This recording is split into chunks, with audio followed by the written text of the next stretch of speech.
Bom, Silvio Navarro já a postos e já mandou aqui no nosso grupo de imagens e vídeos, né, para o Bob and Bob, os dois, prepararem e botar no ar uma imagem da inauguração do Porto Mariel lá em Cuba, bancado pelo dinheiro dos pagadores de impostos brasileiros. Silvio Navarro, seja bem-vindo mais uma vez, meu amigo. Bom ter você com a gente. Para você é boa tarde já, né? 12h14 em São Paulo. Bom dia, boa tarde, Lacombe, meu parceiro, Alan, Max, bom dia para toda a audiência da Timeline. É que o Alan já falou Porto de Mariel, e aí aqui começa, né? As sinapses já começam, foto, dinheiro, já sabe como é que funciona, né? Essa é uma homenagem ao Fidel, aliás, né? Tá, eles estão ali.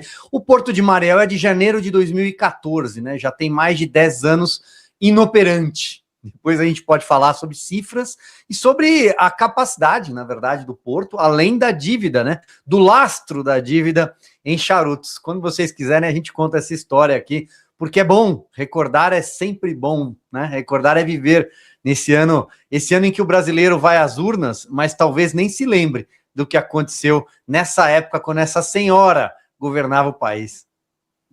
Não, se quiser, querem começar por aí? Porque estava até... eu acho que sim. Então vamos começar por aí, porque... Mas não passa nem tráfico de armas, contrabando de armas, tráfico de drogas, não passa pelo Porto de Mariel, e o lastro eram os charutos cubanos, né? Não adianta... Bom, o lastro era isso, mas também acho que não veio nem o dinheiro, nem os charutos vieram. Aliás, e o governo Lula não cobra nem a dívida da Venezuela, né? Falamos outro dia sobre isso aqui, fica emitindo umas notas diplomáticas, assim, é isso que eles fazem. A última reunião para cobrar a dívida da Venezuela, mais de 10 bilhões de reais, se não me engano, né? Quase 2 bi de dólares, foi há 1 ano e meio, 2 anos e meio, agora eu não me lembro mais, mas faz muito tempo. E eles ficam mandando os bilhetinhos, sabe, Silvio? Para a Venezuela. Em relação a Cuba, eu não sei. Se você quiser começar, depois Alan arremata aqui a história do Porto de Mariel, que você, pagador de impostos no Brasil, ajudou a construir. Que beleza, né? Banco Nacional, foi do BNDES, eu acho, dinheiro, né? BNDES, opa! Banco Nacional do Brasil, tá? Não de Cuba, de Desenvolvimento Econômico e Social, Silvio. Eu vou dar só uma pitada, e acho que depois o Alan complementa, ele que trouxe o tema, é que de fato tem determinados nomes, por exemplo, Porto de Mariel, Odebrecht, que a luz aqui no painel, ela pisca, Lacombe, não tem jeito que acende o painel.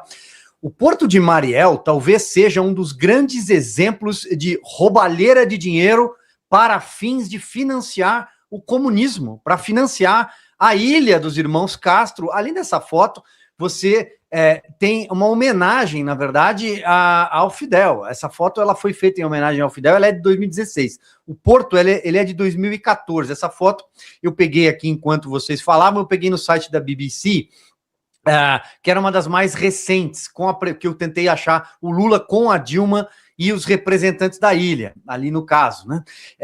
O que acontece? O governo brasileiro, por meio do BNDES, financia a construção desse porto, que seria um marco de infraestrutura para Cuba nos anos 2010, né? Ele é de 2014, janeiro de 2014 a inauguração. Seria um porto para ter capacidade para aqueles navios New Panamax, né? Que com 12 mil containers de 6 metros, é realmente algo grandioso, mas nunca operou sequer a 50% da sua capacidade. Salvo engano, o auge foi em torno de 40%, 45%, vamos contar, a cada 100 empresas, por exemplo, 40 e poucas empresas chegaram a operar e hoje a capacidade é muito abaixo. Ele tinha um custo de $1 bilhão, sendo que 800 milhões sairiam do BNDES.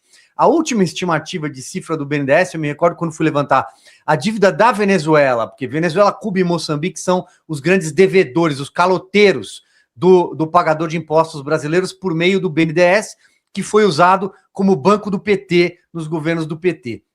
Era em torno de 680 para quase 700 milhões de dólares, mas chegaria a 800 e o restante seria complementado até bater $1 bilhão, que era o valor desse porto.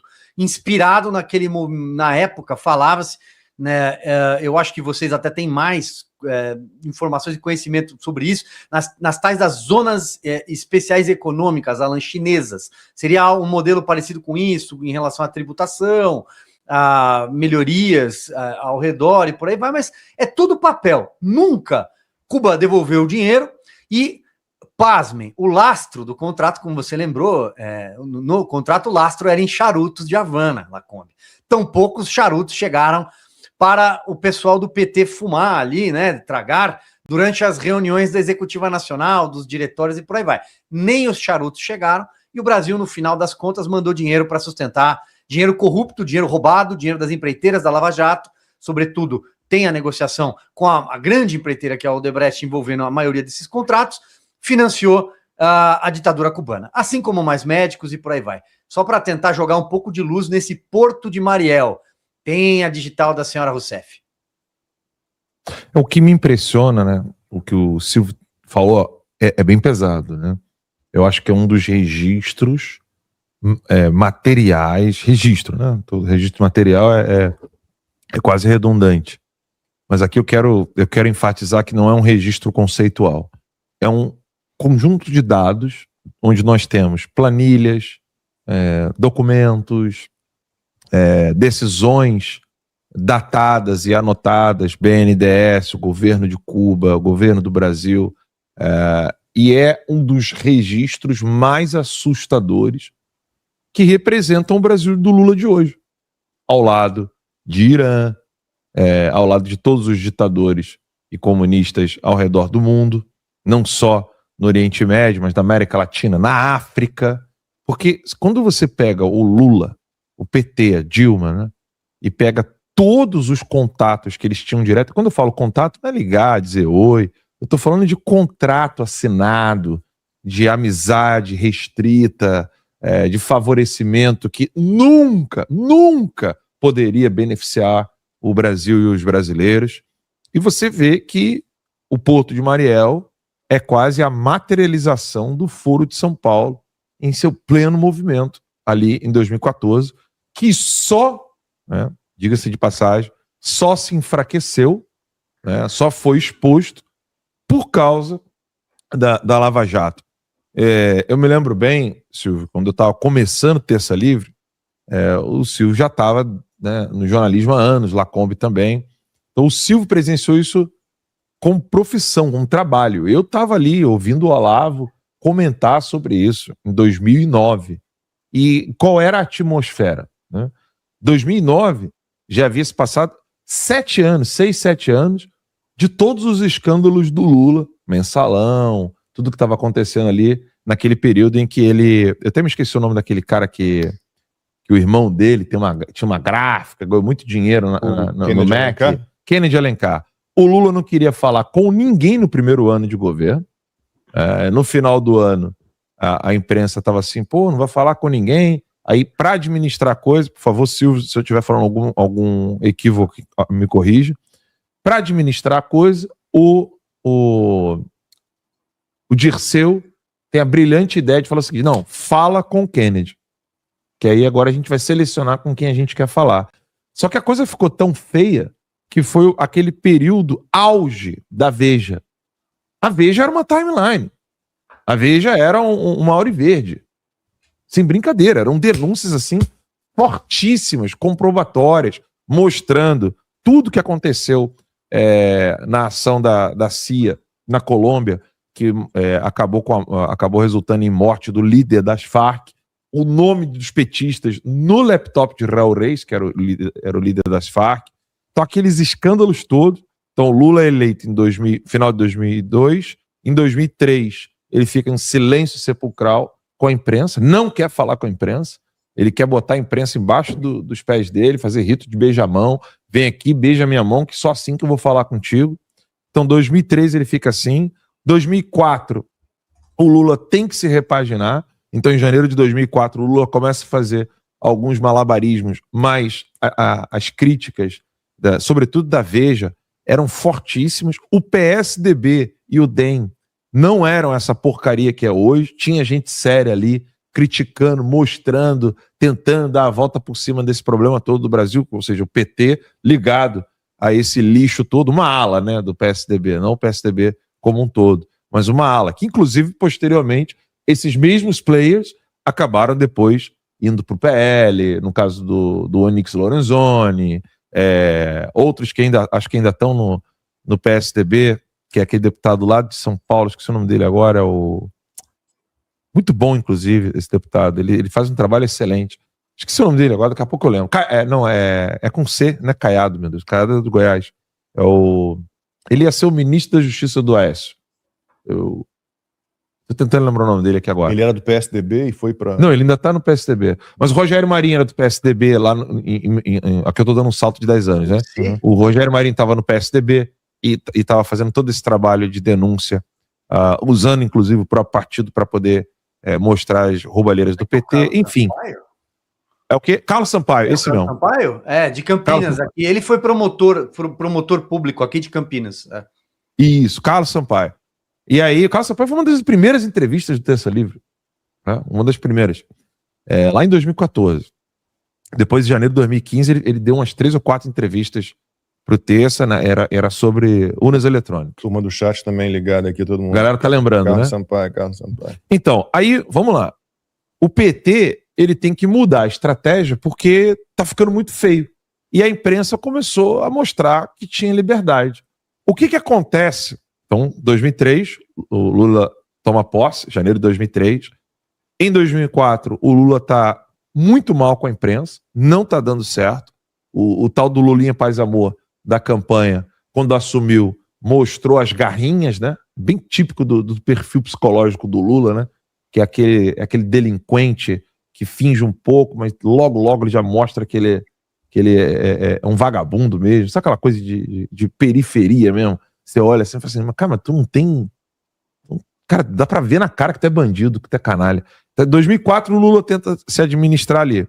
Quando ele vê que a coisa tá sem poder ser administrada, o que acontece logo assim que o Lula precisa ser reeleito? 2004 e 2005. Tô dando uma acelerada no tempo aqui. Salve do PCC em São Paulo. Porque o Alckmin estava vindo como o grande candidato e ele poderia, de fato, vencer o Lula. Ninguém entende como o Alckmin não venceu o Lula. Eu ouvia de gente do PSDB em Brasília que ali foi fraude eleitoral. Eu ouvia. Não é alguém me contou, não. Membros do PSDB falaram assim, não, 2006 foi fraude. Óbvio, não é fraude de mudar só o voto, não. Teve o salve do PCC. O PCC nunca tem alvos como membros do PT, membros dos partidos comunistas. E aí, com o salve do PCC, Lula se reelege. E aí a situação fica ainda mais complicada. O que o Lula inventa? Né? A bonificação por volume em 2010, 4 anos depois, para poder absolver todo mundo do mensalão. A mulher que estava no TCU era a Raiz, que era a mãe do que morreu no acidente. Eduardo Campos, em 2014. Ela consegue, em 2010, então, montar ali... Na verdade, o Lula consegue, no Congresso, mudar a lei, né? Então, é o Congresso mais Lula. Então, ele consegue mudar a lei de bonificação por volume e a Arraes usa isso como fundamentação no TCU, que vai servir de base para o STF depois dizer, não, mensalão não foi nada, não. E é aquela época que o Joaquim Barbosa fala, meu irmão, o negócio aqui tá muito feio, vocês não têm ideia dessa bosta aqui, eu tô indo embora, vou vazar. Ele viu que aquilo dali tava uma porcaria, que não tinha solução, e aí ele vai embora. Esse é o contexto de 2014 que eu queria falar do Porto de Mariel. Então, desculpa ser tão prolongado, Silvio, mas o nosso pessoal aqui, eu tenho certeza que vai ficar agradecido da gente fazer esse flashback, fazer essa timeline, porque é importante que as pessoas entendam que o PT não é um partido político. O PT é uma organização criminosa que se usa da política eleitoral para pegar o dinheiro da máquina burocrática junto com os funcionários que eles colocam na guilhotina, bota a faca no pescoço do funcionário da iniciativa pública, para o plano deles de comunismo. Que muita gente zombava do Olavo quando ele falava isso. Zombava, falava, o Olavo vem com aquelas ideias dele, conspiratórias, e que agora não tem mais nada de conspiratório. A gente está vendo o Trump agindo exatamente nesse ponto, porque não é mais conspiração. O BRICS é uma realidade, Brasil com Rússia e China é uma realidade, o Foro de São Paulo protegendo todo tipo de narcotráfico e grupo terrorista na América Latina, somando-se inclusive a grupos do Irã, grupo da Síria, que é o Hamas, Hezbollah, Al-Qaeda, etc. Agora, tudo que o Olavo denunciou já não é mais teoria da conspiração. Qualquer um pode chegar ali, pesquisar, vai ter todas as informações. O Porto de Mariel é algo que a gente precisa relembrar.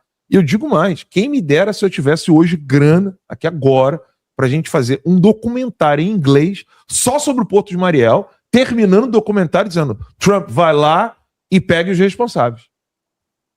Então vocês estão vendo aí, né, que a gente foi puxando na história, eles mostraram quanto dinheiro público foi desperdiçado. A nossa segurança não existe. Péssima. É desornamento, desordem, a distribuição de renda, saúde, educação, principalmente, não existe no Brasil, está em último lugar quase. E eles fazem benfeitorias para os companheiros de Cuba, da Venezuela, Nicarágua, e agora contratos obscuros com a China. Então é isso que a gente está vendo desse desgoverno, e ele só voltou para retirar o Bolsonaro da cadeira. Eles fizeram o diabo para colocarem esse homem na cadeira, né? Na base disso aqui, que todo mundo sabe, não adianta esconder, só não vê quem não quer enxergar mesmo. E eles estão mostrando aí que não foi devolvido esse dinheiro e jamais eles vão pagar. Então quer dizer que o Lula, Dilma, esse pessoal, eles estavam sempre financiando as ditaduras. E o Brasil que se exploda. E se dando de bom moço, financiando os artistas com a Lei Rouanet. Eles só fazem coisas, aprovam coisas para benefício exclusivo do grupinho deles, né, dos interesses pessoais dessa gente, de poder. E o Bolsonaro que é um ladrão, né? É lógico que não. O Bolsonaro foi e é o melhor presidente da República até hoje do Brasil. Eu sei da história passada, mas existiram nomes importantes, mas o Bolsonaro não fica para trás, não. Então a gente está vendo o que está acontecendo no Brasil e só não enxerga quem não quer enxergar. Ou é uma pessoa muito ignorante, porque eles não investem na educação para que as pessoas continuem ignorantes. E a imprensa brasileira tem parcela de culpa de 90%, porque ela continua enganando as pessoas com seus telejornais. Então, mas é só a Rede Globo que faz isso, porque a Rede Globo é do PT. Negativo. A imprensa brasileira, toda ela é vendida e anuncia fake news, mentiras na sua grande maioria, para proteger e blindar o sistema. Isso já faz décadas que acontece, desde a inauguração da Rede Tupi, da TV Tupi, depois da Rede Globo, que já fez mais de 50 anos, e eles estão aí para te enganar. Aí veio o fenômeno da internet, está tirando toda essa sujeira debaixo do tapete e expondo as claras. Por isso que eles querem passar, já passaram, estão querendo ainda passar mais, projetos de censura nas redes sociais. Mas parece que o tiro está saindo pela culatra, porque as empresas Big Techs, como o YouTube, entre outras, elas não são brasileiras, elas pertencem aos Estados Unidos. E as coisas mudaram, Donald Trump, e eles não podem bater de frente com o Facebook, com essas outras empresas, do YouTube, do Google, porque elas são de propriedade americanas, que são contra a censura e a favor da liberdade de expressão. Então eles estão tentando, usando bilhões de reais para censurar, mas não estão tendo o êxito que eles gostariam. É isso que está acontecendo no mundo. E com isso, toda essa sujeira, não só desse porto que eles estavam falando, de Cuba, mas muitas outras coisas, estão saindo paulatinamente, diariamente, há anos já, debaixo do tapete, para a sujeira espalhar no vento, para que todo mundo veja a verdade. De que lado você está? Entendeu? Agora é muito simples a gente enxergar um lado. Não, eu sou do Lula, sou isso. Você é do Lula? Você está do lado da corrupção. Mas não estou. Tá sim. Tá sim. Está muito claro, né, as coisas de enxergar entre o bem e o mal. Você vê claramente. Não, eu quero apoiar o mal. Então você apoia. É o mal, né? É isso que eu quero. Está muito claro. E é desse jeito que a gente está vendo a timeline, entre outros programas sérios, Alexandre da Medicine News, ajude a chegar 50 mil inscritos, compartilhando esse vídeo para um amigo até mesmo inimigo. E não se esqueça de se inscrever.